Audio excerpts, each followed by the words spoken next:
Yeah, Deb, the judge's court ruling stating, quote, it would be unproductive and unfair for Adnan Syed to return to prison. It's partially why they granted that relief today, meaning his sentencing has been reduced, taking into account the decades he's already served.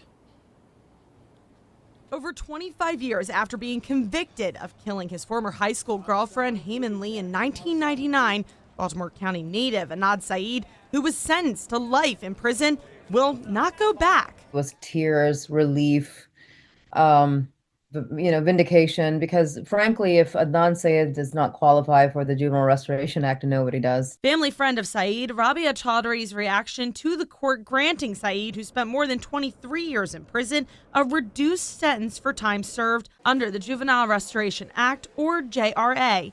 It allows adults who were convicted as minors before October of 2021 and who have been in prison for at least 20 years to request a reduction in their sentence. Syed's attorney saying tonight, given Syed's accomplishments in prison and his work in the community since release, he was a model candidate for a sentence reduction. Adnan is committed to continuing to be a productive member of his community and living a life centered around his family, end quote.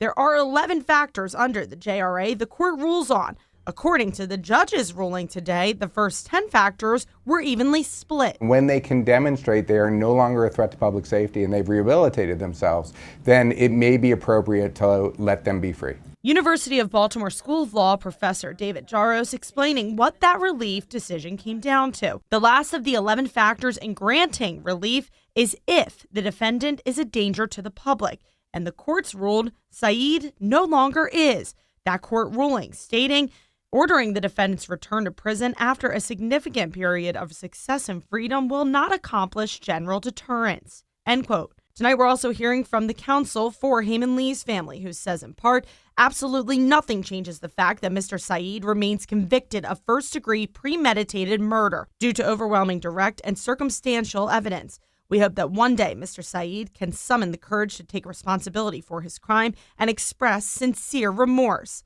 end quote. What I wouldn't do to sit down with the Lee family and go through everything that we have uncovered in the last 26 years to show them that the person who murdered their daughter, their sister, is still out there, and that the state failed them. State's Attorney Ivan Bates, who withdrew the motion to vacate Syed's conviction and told NBC's Lester Holt he would still try the case today, saying in part, suspending all but the time served with 5 years of supervised probation was a just outcome for a tragedy that took the life of a young woman whose family is forever altered. I hope the Lee family can find peace and healing in the aftermath of this challenging experience. The Juvenile Restoration Act is a huge step forward for recognizing that people may do very terrible things when they're young, and that doesn't mean we need to throw away the key for the rest of their lives.